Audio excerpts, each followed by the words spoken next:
ज्योत होती है ना, दीपक में ज्योत जलती है, या फिर कैंडल मोमबत्ती में ज्योत जलती है ना, तो क्या होता है उसमें, झिलमिलाती ज्योत को देखो सदा ऊर्ध्वोन्मुखी है, यदि हुई कंपित झुकी तो भी सदा ऊंची रही।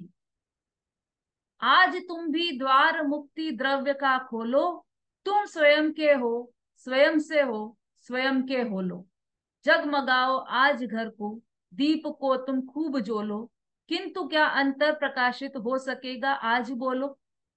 ये पूरी कविता, उसका एक स्टेंजा मैं ध्यान दिलाना चाहती हूँ आपको। उसमें क्या आया है, झिलमिलाती ज्योत को, ज्योति होती है दीपक की या कैंडल की, वो जब झिलमिला रही है, जब प्रज्वलित हो रही है, तब वो कैसी रहती है, उसका स्वभाव ऊर्ध्वगमन रहता है, ऊंची जाती ऊपर, ऐसी ऐसे में आड़े में नहीं जाती, नीचे भी नहीं जाती, आड़े इधर उधर नहीं जाती है, नीचे भी नहीं जाती, कहाँ जाती है, ऊर्ध्वगमन, ऊपर की ओर जाती है।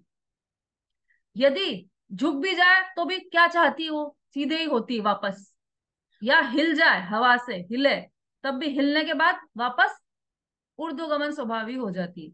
तत्वार सूत्र में भी अंतिम अंतिम सूत्रों में 10वें अध्याय में ये आई है।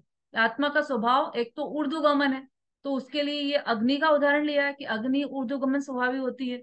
दूसरा एरंड के बीज का उदाहरण लिया है कि, एरंड के बीज को जैसे अपन कुछ खोलो, उसको खोलोगे आप एरंड की पत्ती को, तो वो बीज उचक कर ऊपर चले जाता है, क्योंकि वो ऊर्ध्वगमन स्वभावी होते हैं। ऐसे ही तुम्बी का उदाहरण लिया है उसमें, कि तुम्बी होती है सूखी तुम्बी, उसको हम पानी में डालें तो वो डूबती नहीं है, ऊपर ऊपर आ जाती है वापस, फिर हम उसको दबाएं प्रेशर से तो फिर ऊपर आ जाती है, क्योंकि वह ऊर्ध्वगमन स्वभाव वाली होती है। तो उदाहरण है, ऐसा नहीं है। जीव जीव तो तीन लोग सात राजू ऊर्ध्वगमन स्वभाव वाला है, मतलब इतना ऊर्ध्वगमन स्वभाव है जीव का, ऐसा ऊर्ध्वगमन स्वभाव है कि वह सात राजू से ऊपर सिद्ध शिला में पहुंच जाता है।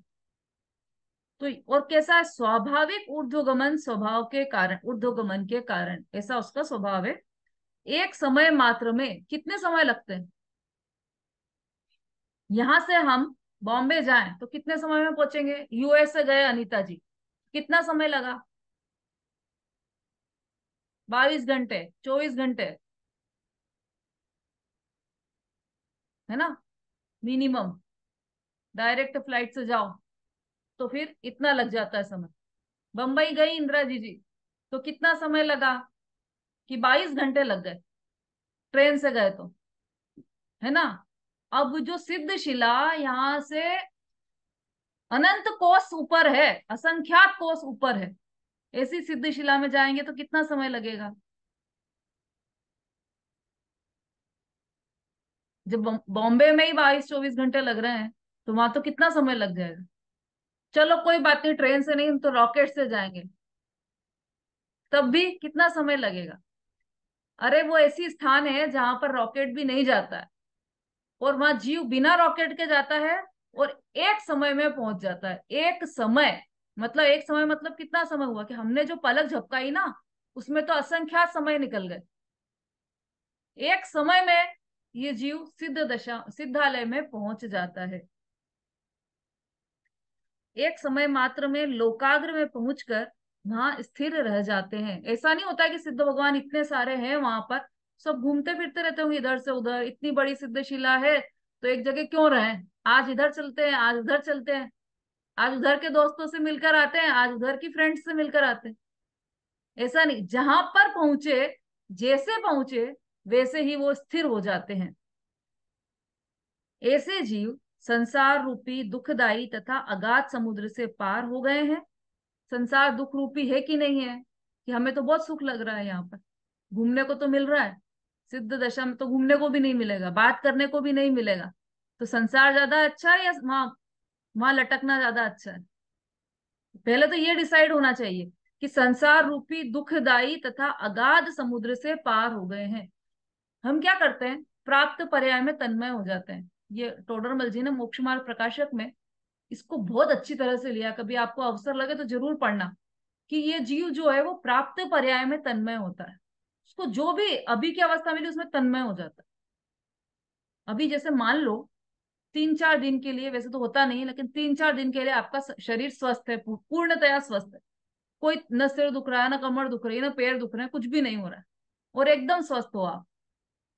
और आपकी बहू ने आपकी आज्ञा मान ली, हाँ हाँ मम्मी जी जैसा कह रहे हैं वैसा ही करूंगी मैं। आपके बेटे ने भी आपकी बात मान ली और आपके अनुसार कार्य किया। मतलब पूरा संसार आपके अनुसार कार्य कर रहा है। तो आपको क्या लगता है कि मेरे से ज्यादा कोई सुखी नहीं इस दुनिया, सबसे ज्यादा कोई दुखी नहीं है, किसी बात का दुख नहीं है, सब बहुत अच्छे हैं, बहुत अच्छी बहू मिली है, बहुत अच्छा बेटा है, जैसा मैं कहती हूँ वैसा हो जाता है, ऐसा लगता है। लेकिन क्या क्या स्थायी है क्या आपका सुख? जिसको आपने सुख मान रखा है, वास्तव में वो सुख है भी नहीं, लेकिन फिर भी क्या वह स्थायी है क्या? कितने दिन का है?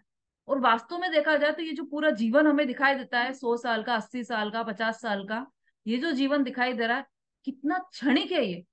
अनादि से है जीव, अनादि से, और अनंत काल तक रहने वाला है। उसके सामने एक श्वास के बराबर है ये, जो एक जीवन हमें मिला है अभी। इसके बाद, इस जीवन के बाद क्या होगा कि फिर किसी माता के उदर में हमें 9 महीने सिकोड़ सिकुड़ कर रहना पड़ेगा। फिर डिलीवरी होगी माता की, तो माता को भी दर्द और हमको भी दर्द।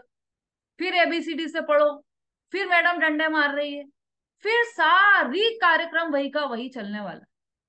फिर शरीर में ये दर्द वो दर्द, आज ये बीमारी हुई, कल वो बीमारी हुई, जैसे तैसे जीवन निकला, और ये बुढ़ापे का शरीर आ गया, अर्ध मृतक सम बूढ़ापन हो गया। फिर मर गए, वहां पर मरने का डर, पूरे जीवन डर, मैं मर ना जाऊं, इससे बचूं उससे बचूं, डर डर में जीवन निकाला, अंतिम समय बुढ़ापे में अर्ध मृतक सम हो गया, मर गया। फिर दूसरी पर्याय में उत्पन्न हुआ, वहां पर कैसी दशा है। और ये तो अभी हम इस मनुष्य पर्याय की अपेक्षा से बात कर रहे हैं। तिर्यंच योनि में जन्म हो गया, फिर क्या होगा? भैंस के पेट में जन्म हुआ तो बछड़ा बना, बछड़ा बना, अब न तो उसको दूध पीने को दिया जा रहा है, उसकी माता का दूध भी उसको पीने को नहीं दिया जा रहा है, और हंटर से उसको मारा जा रहा है। तो भी ये संगी पंचेंद्रिय, असंगी हो गए तो मन ही नहीं है। मच्छर है तो यूं ही समझ, मच्छर को तो कोई जीव ही नहीं समझता, उसको हाथ हाथ से पकड़ा और हाथ से ही मार दिया, या रैकेट खरीद लिया मच्छर मारने का और उसको मार डाला। तो ऐसी गति में भी पहुंच सकते हैं अपन, जहां कोई हमें जीव मानने को भी तैयार ना हो। इसी गति में गए अनंत बार, और अभी भी जा सकते हैं, यदि यह बात नहीं समझी। लेकिन ये सिद्ध भगवान ने तो इस दुखदाई संसार से पार प्राप्त कर लिया है, इस समुद्र से पार हो गए हैं। और वही जीव निर्विकारी, विकार रहित, शरीर रहित, अमूर्तिक मतलब अरूपी, शुद्ध चैतन्य रूप तथा अविनाशी, जिसका कभी नाश नहीं होगा, ऐसे सिद्ध दशा को प्राप्त हुए हैं। उन सभी सिद्ध भगवंतों को हमारा शत शत वंदन हो। और हम भी यही भावना भाते हैं कि ऐसे सिद्ध दशा हमारी भी जल्दी से जल्दी हो, और हम सभी इस संसार दुख रूपी समुद्र से पार को प्राप्त हो जाएं। ये हमने आज सिद्ध दशा का वर्णन पढ़ा, कल मोक्ष दशा का वर्णन, और क्या क्या होता है वहां पर जो सिद्ध दशा हुई, ये तो प्रक्रिया बताई कि कैसे बने सिद्ध, क्षण में ही लोकाग्र में चले गए। अब वहां पर लोकाग्र में जाकर फिर क्या किया, क्या कर रहे हैं सिद्ध भगवान, वो हम अगले छंद में कल देखेंगे, है ना। अब क्या 2-3 छंद बचे हैं, दो। तो आप लोग तैयारी करते रहिए एग्जाम की, एग्जाम भी होगा आपका, और गोष्ठी की भी तैयारी करते रहिए, कोई एक एक सब्जेक्ट पकड़कर उसकी तैयारी करते रहिए, है ना। चलिए, जिनवाणी स्तुति कोई लेना चाहता है तो जल्दी से हैंड रेस कर दीजिए।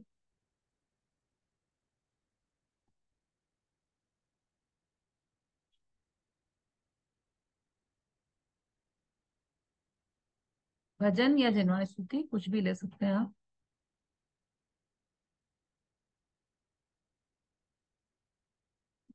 चलिए, कल तैयारी से आइएगा, आज तो समय हो गया अपना।